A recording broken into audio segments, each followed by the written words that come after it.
हमारे YouTube channel राज studio academy में आपका स्वागत है।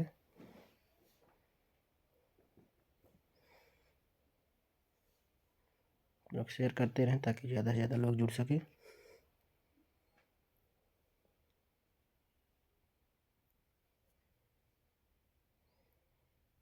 मैं रोज़ इसी टाइम पे लाइव आता हूँ 8 बजे।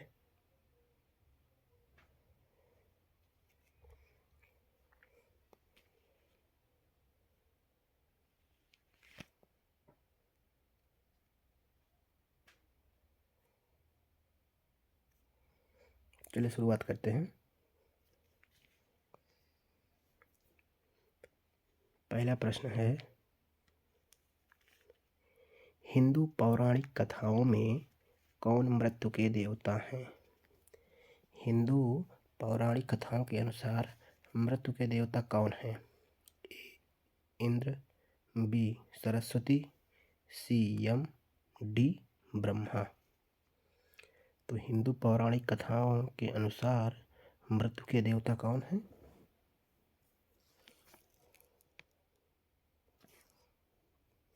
कौन है इसमें?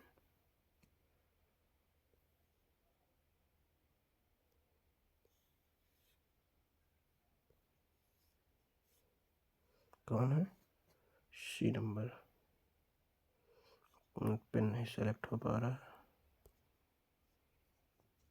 सी नंबर।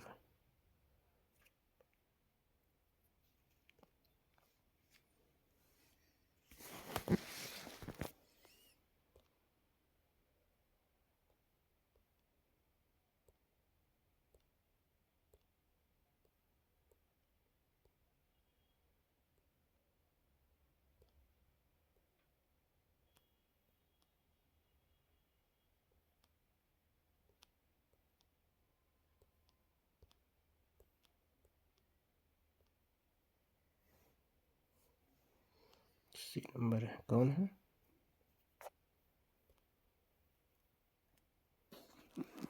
यम है।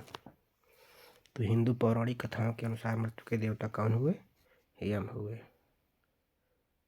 C number. ठीक। अगले प्रश्न में चलते हैं। लेकिन अगर इसमें कभी कभी अगर दे देता कहीं कहीं पे अगर शंकर जी को दे दिया, तांडव स्वरूप को नृत्य स्वामी या नटराज दे दिया, तब इसमें हम करेंगे नृत्य के स्वामी या नटराज या शिव, इनको बोला जाता है। किसको अगर नटराज है तो हम नटराज सेलेक्ट करेंगे, क्योंकि ये साउथ की तरफ ज़्यादा चलती है ये नटराज। और तांडव स्वरूप जो होता है शिव का, नटराज का, ये दिव्य नृत्य मुद्रा है जो दक्षिण भारत की तरफ विशेष रूप से प्रसिद्ध है। और जो तांडव का रूप है, वो तांडव का रूप जो शिव द्वारा किया गया ऊर्जावान नृत्य तांडव कहलाता है। यह ब्रह्मांडीय चक्र का प्रतीक होता है। तो अगर इसमें शिव होता या नटराज होता तो हम नटराज टिक लगाते, लेकिन यहाँ पे नटराज नहीं है तो इसलिए यम को लगाया गया है। ठीक है, अगले प्रश्न में चलते हैं।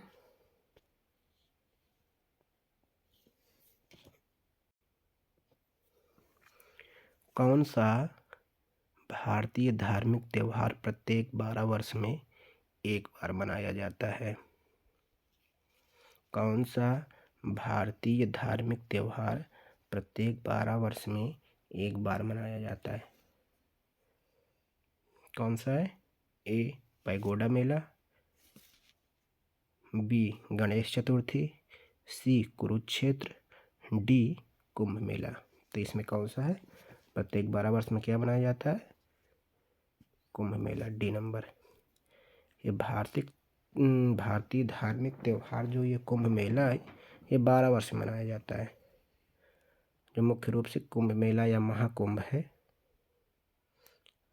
ये क्यों मनाया जाता है? ये मनाया जाता है बृहस्पति के कुंभ राशि में प्रवेश करने के कारण, कुंभ राशि में प्रवेश करने के कारण। और ये कुंभ मेला कहाँ कहाँ आयोजित होता है? कहाँ कहाँ होता है? कुंभ मेला होता है कहाँ कहाँ होता है? प्रयागराज, फिर हरिद्वार, फिर नासिक, फिर उज्जैन। ये क्रम चलता रहता है। इसके अलावा एक त्यौहार और है, वो इसमें उसका वर्णन नहीं किया गया है। एक त्यौहार है कुंभ के अलावा, अगर यहाँ पे एक ऑप्शन दे देता, कौन सा? ध्यान देना इस पे। कुंभ के अलावा अगर एक त्यौहार और है, अगर दे देता, कौन सा? पुष्करम। पुष्करम त्यौहार ये 12 साल के चक्र में पवित्र नदियों की पूजा करने के लिए, किसके लिए? पवित्र नदियों की पूजा करने के लिए कौन सा है? पुष्करम त्यौहार। ये भी 12 वर्ष में मनाया जाता है। ठीक। इसके अलावा जैसे होता है ना, कुंभ में 6 वर्ष में अर्ध कुंभ, और अभी 144 वर्ष में जो एक शायद 2024 या 25 में आयोजित हुआ था, जो 144 वर्ष में लगा था, वो मुझे लगता है 2025 में ही था। तो ये 144 वर्ष मनाया जाता है महाकुंभ। 6 वर्ष में अर्ध कुंभ मनाया जाता है। ठीक। और जो भी बता रहा था पुष्करम त्यौहार का, ये विशिष्ट राशियों में बृहस्पति के समय विशिष्ट नदियों पर मनाया जाता है। स्पेशली ये मनाया जाता है गोदावरी, इसलिए इसको गोदावरी पुष्करम भी कहा जाता है। क्या कहा जाता है? गोदावरी पुष्करम। ठीक। इसको जरूर याद रखना है। पुष्करम त्यौहार ये भी 12 वर्ष में मनाया जाता है। यदि अगर दोनों दे दिया तब, यदि अगर दोनों दे दिया, पुष्करम भी दे दिया, कुंभ भी दे दिया, ऐसे होना बहुत मुश्किल है, तब तो फिर ये समस्या का विषय है। अगले प्रश्न पे चलते हैं। क्रिकेट के बल्ले निम्न में से किस लकड़ी के बने होते हैं? ए साल, बी रोजवुड, सी टीक और डी विलो। तो क्रिकेट के बल्ले जो बनते हैं वो किस लकड़ी के बनाए जाते हैं? विलो नामक पेड़ की लकड़ी से। किसके? विलो। D number. क्यों बनाया जाता है? क्योंकि ये लकड़ी जो होती है हल्की होती है पहले तो। ठीक। हल्की होती है,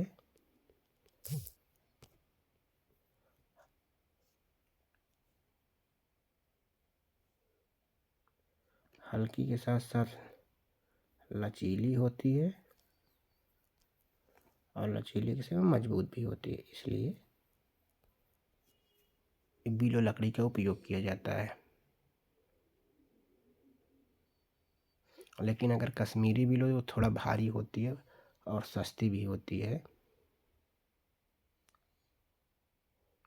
और जो इसके बल्ले का जो होता है, जो क्रिकेट का बल्ला होता है, जो इसकी हैंडल किसकी बनाई जाती है? इसकी हैंडल बेंत। किससे? बेंत, केन, उसी को बोलते हैं केन से बनाया जाता है। ठीक। जो उसका हत्था होता है बल्ले का, ये बल्ला हुआ, तो ये काहे का बनाया जाता है? बेंत का बनाया जाता है। ठीक, नेक्स्ट प्रश्न में चलते हैं।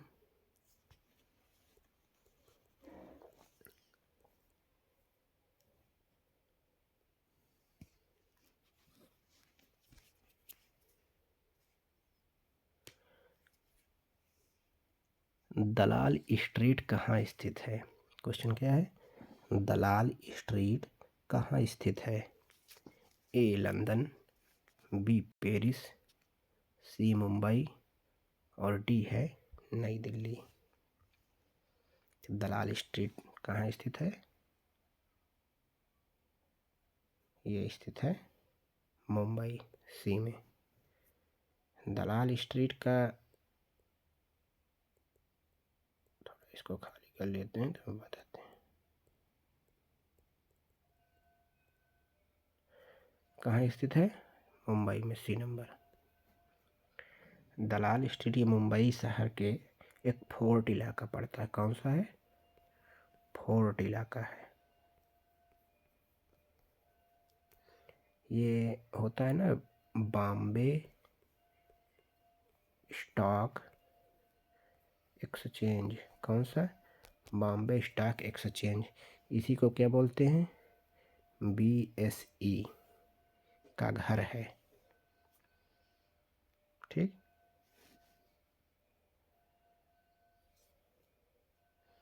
ये भारत का जो है प्रमुख वित्तीय केंद्र है। क्या है?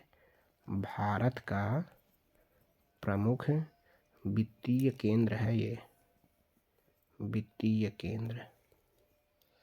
और शेयर बाजार का पर्याय बनाता है ये दलाल स्ट्रीट। इसका मुख्य संस्थान जो है यहाँ बॉम्बे स्टॉक का, जो देश का सबसे पुराना और सबसे बड़ा स्टॉक एक्सचेंज में से एक है ये। ठीक, मुंबई के फोर्ट इलाके में पड़ता है। नेक्स्ट प्रश्न पे चलते हैं।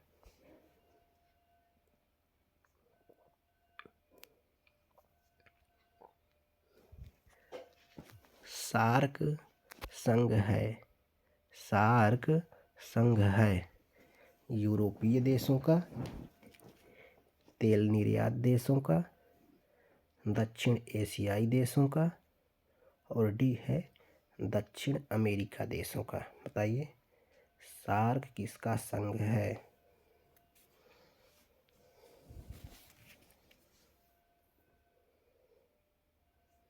किसका है? सार्क है किसका है? ये सी नंबर, दक्षिण एशियाई देशों का। ये दक्षिण एशिया के 8 देशों का एक आर्थिक और भू राजनीतिक संगठन है, जिसकी स्थापना कब हुई थी सार्क की? ये हुई थी 8 दिसंबर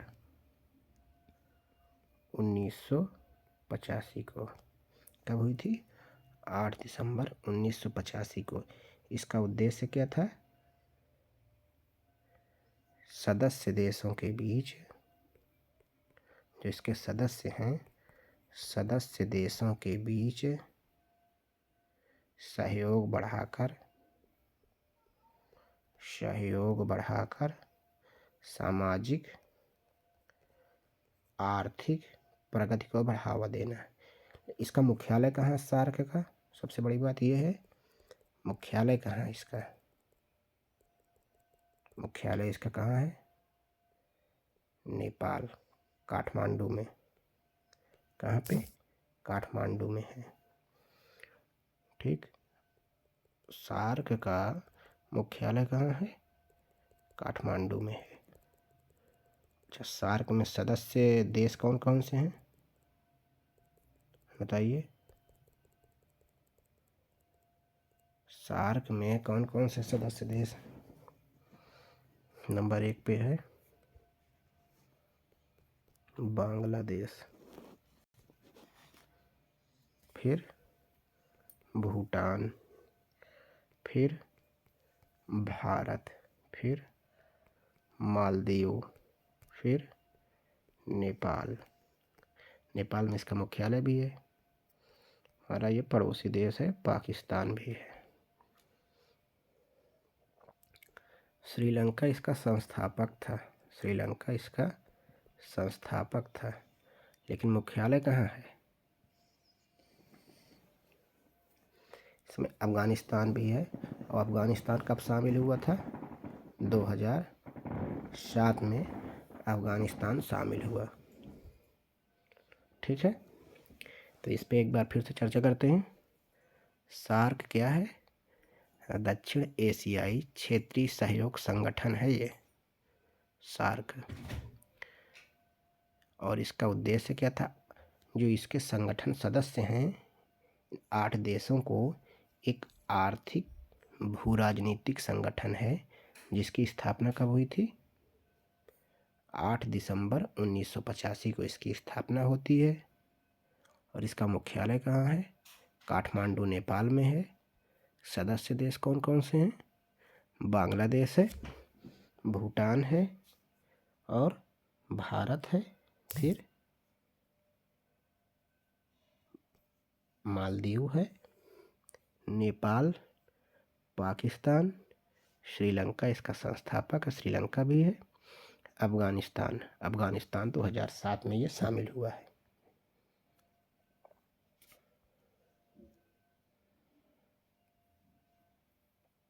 लेकिन एक चीज़ है इसमें, भारत और पाकिस्तान के बीच जो तनाव हुआ था, कब?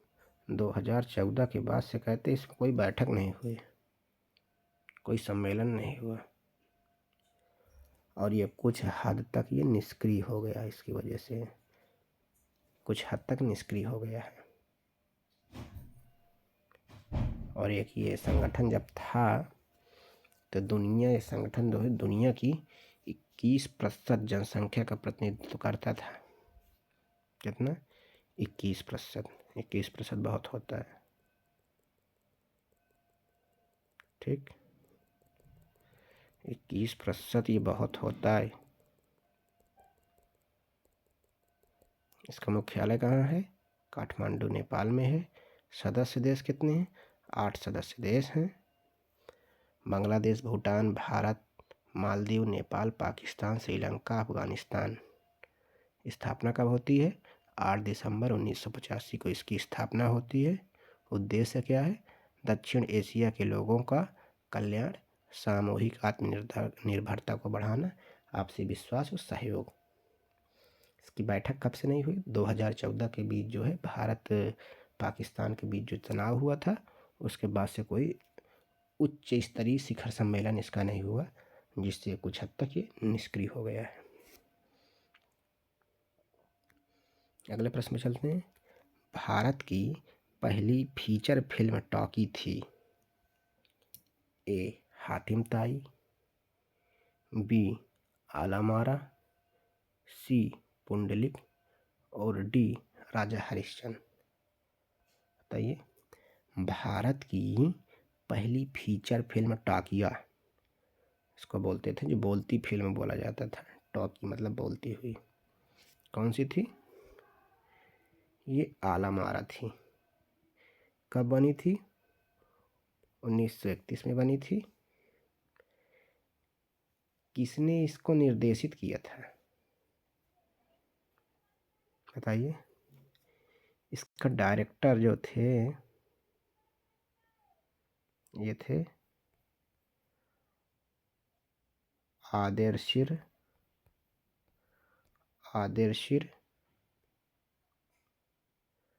ईरानी। आदेशिर ईरानी द्वारा इसको निर्देशित की गई थी। इसमें कुल कितने गाने शामिल थे? 7 गाने शामिल थे। कितने? 7 गाने थे। और यह रिलीज कब की गई थी? 14 मार्च को। कब की गई? 14 मार्च 1931 को। गाना कौन सा था? एक हिंदुस्तानी फिल्म थी। गाना तो दे दे खुदा के नाम पे प्यारे, यही था। और गाना कौन गाया था? वजीर मोहम्मद खान। किसने गाया था? वजीर मोहम्मद खान ने गाना गाया था। मुख्य भूमिका किसकी किसकी थी? मुख्य भूमिका, इसमें मुख्य भूमिका थी पृथ्वीराज कपूर, फिर एक और थे जुबैदा या मास्टर विट्ठल, कोई एक थे, मास्टर विट्ठल। और संगीतकार कौन था? संगीतकार कौन था? फिरोज शाह मिस्त्री। कौन थे? कभी कभी क्वेश्चन ये देते हैं, फिरोज शाह मिस्त्री। तब समस्या होती है कि जानते तो थे कि पहली फिल्म आलम आरा थी। कब आई? 1931 में। डायरेक्टर कौन था? डायरेक्टर तक पूछ सकता है, बस हो गया, आदिल ईरानी। ठीक, चलते हैं अगले प्रश्न पे।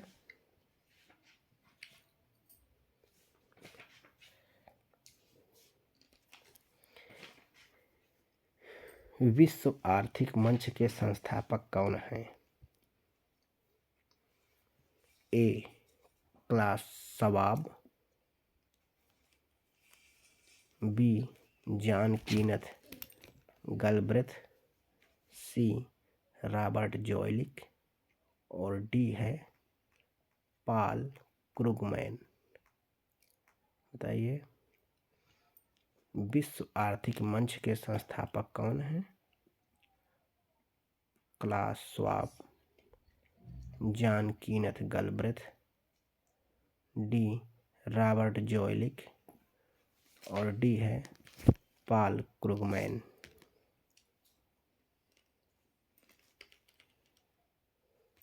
बताइए, विश्व आर्थिक मंच के संस्थापक कौन थे? विश्व आर्थिक मंच के जो संस्थापक थे वह क्लास श्वाब थे। ए नंबर।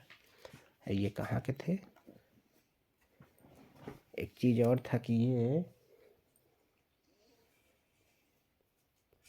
जर्मन इंजीनियर भी थे, जर्मन इंजीनियर थे, और इसके साथ साथ ये अर्थशास्त्री भी थे। क्या थे? अर्थशास्त्री थे। उन्होंने इसकी स्थापना कहाँ की थी? स्विट्जरलैंड के जिनेवा में इसकी स्थापना होती है। कब होती है? 1971 में। इसे मूल रूप से क्या कहा जाता है? इसे मूल रूप से कहा जाता है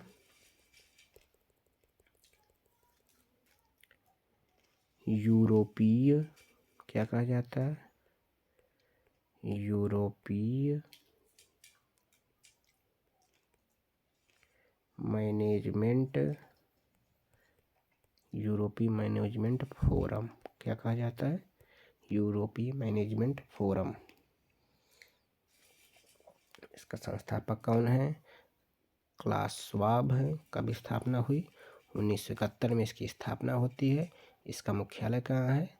स्विट्जरलैंड जिनेवा में। इसका उद्देश्य क्या था? लेकिन एक चीज़ और है कि ये जब से स्थापना इसकी हुई है तो इसके संस्थापक कब से? 1971 से और 2025 तक अध्यक्ष के रूप में इन्होंने काम किया है, क्लास श्वाब। इसका उद्देश्य क्या था? वैश्विक, क्षेत्रीय और औद्योगिक एजेंडे को आकार देने के लिए व्यापारिक, राजनीतिक और नेताओं को एक साथ लाना। किसको किसको? वैश्विक, क्षेत्रीय और औद्योगिक एजेंडे को आकार देने के लिए व्यापारिक, राजनीतिक और अन्य नेताओं को एक साथ लाना ताकि ज़्यादा आर्थिक मंच की थोड़ा मजबूती बढ़े। अध्यक्ष कब से कब तक रहे ये? क्लास श्वाब 1971 से 2025 तक अध्यक्ष के रूप में काम किया इन्होंने। मुख्यालय कहाँ है इसका? स्विट्जरलैंड जिनेवा में है। स्थापना कब होती है? 1971 में होती है। ठीक। सिखों के 10वें गुरु कौन थे? ए हरगोविंद सिंह, बी अर्जुन देव, डी गुरु तेग बहादुर, सी गुरु तेग बहादुर, डी गुरु गोविंद सिंह। सिखों के 10वें गुरु कौन थे? ये कौन थे? गुरु गोविंद सिंह जी थे, डी नंबर। और 10वें गुरु और अंतिम गुरु कभी कभी आता है अंतिम गुरु, तो अंतिम गुरु कौन थे? तो गुरु गोविंद सिंह जी ही थे। इन्होंने क्या किया था? इन्होंने खालसा पंथ की स्थापना की। क्या थी? खालसा पंथ की स्थापना की।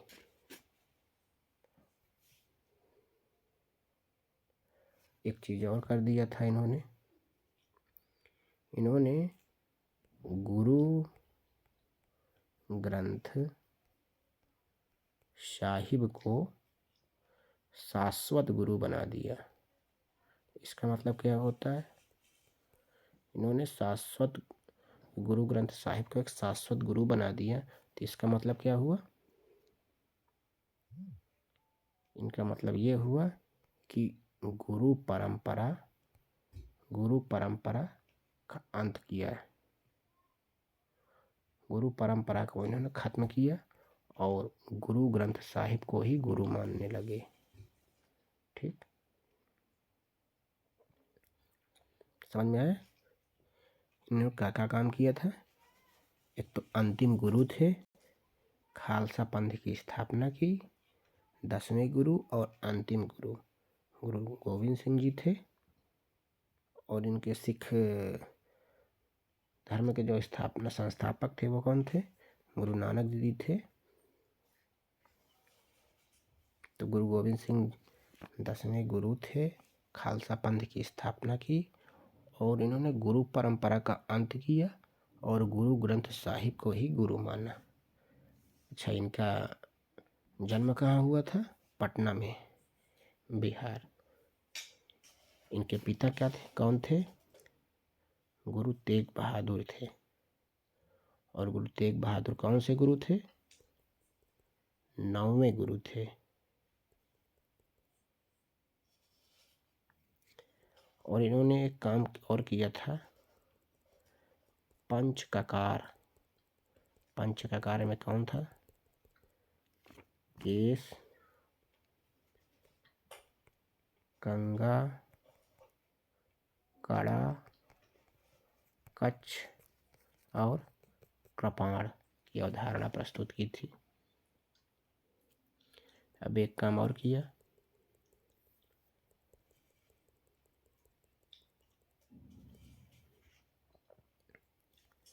दशम ग्रंथ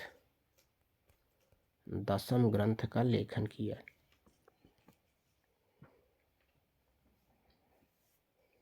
ठीक, अच्छा देख लेते हैं एक बार सिखों का जो वो था इतिहास। सिख संप्रदाय की स्थापना किसने की थी? गुरु नानक ने की थी।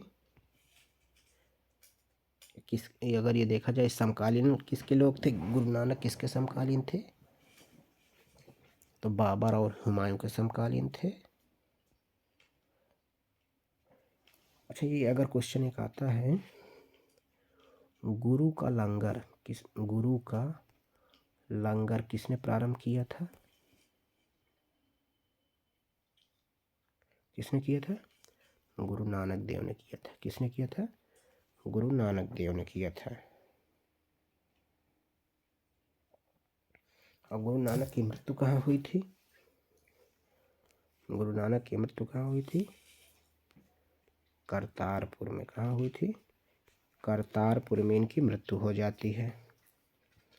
और दूसरे गुरु कौन बन जाते हैं? दूसरे गुरु बन जाते हैं गुरुदेव अंगद जी। ये कब से बनते हैं? गुरु अंगद बनते हैं, दूसरे गुरु अंगद बनते हैं। कब बनते हैं?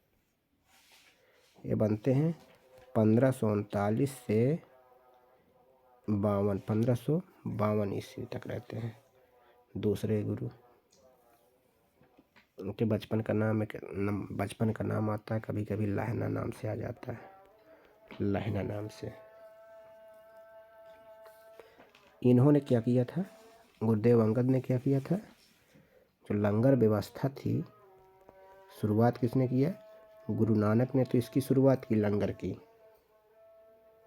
इन्होंने इसको स्थायी कर दिया, स्थायी बनाया।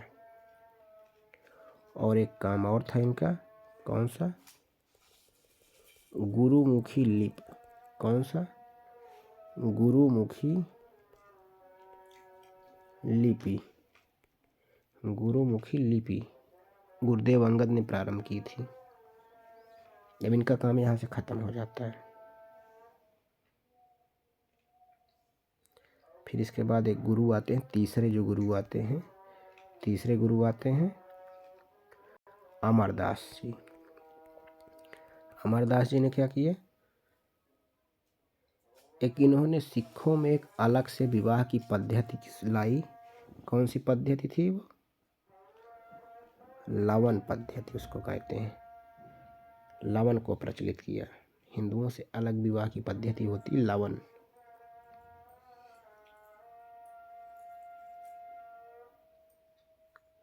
ये किसके समकालीन थे? अकबर के समकालीन हो गए थे ये।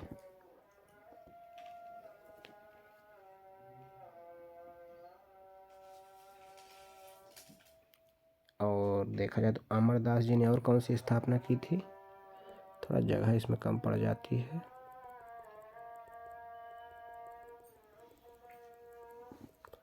इन्होंने एक नया काम किया था, 22 गद्दियों की स्थापना की थी। किसने किया था? गुरु अमरदास जी ने। किसने किया था? गुरु अमरदास जी ने 22 गद्दियों की स्थापना की थी। अब प्रत्येक पर एक महंत की नियुक्ति की थी इन्होंने। बस इनका इतना काम था। ये तीसरे गुरु थे अमरदास जी। और चौथे गुरु कौन बनते हैं? रामदास जी। कौन बनते हैं? रामदास जी। इनका क्या काम था?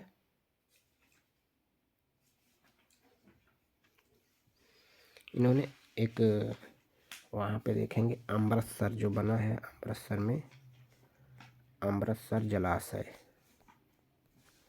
जलाशय बनवाया। और एक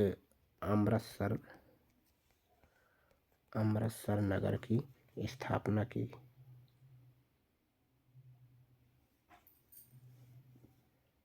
ठीक। लेकिन ये सब जमीन कौन दिया? ये जमीन जो है किसने दान किया था? ये जमीन दिया था अकबर ने। 500 बीघे जमीन दिया था। 500 बीघे जमीन अकबर ने दिया था इनको। इनकी पत्नी बीबी नाम था।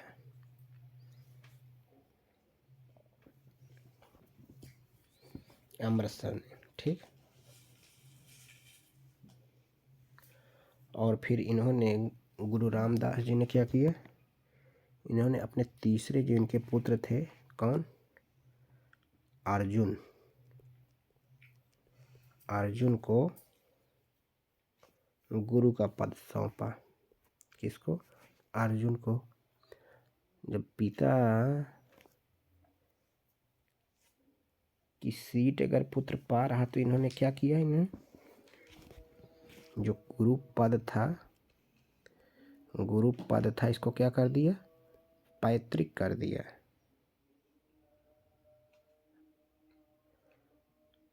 ठीक। तो इसके अगले गुरु कौन बनते हैं? 5वें नंबर के अर्जुन जी बनते हैं। जब अर्जुन जी बने तो इन्होंने क्या किए? इन्होंने एक ग्रंथ बनाया, उसका नाम दिया आदि ग्रंथ की। अर्जुन जी ने आदि ग्रंथ की एक रचना की।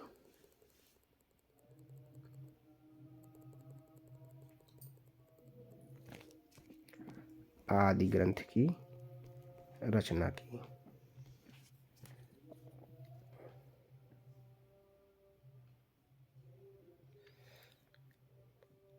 और ये अमृतसर जो जलाशय इन्होंने बनवाया था इनके पिताजी ने, इसके मध्य में इन्होंने एक बनवाया हरमंदर साहब।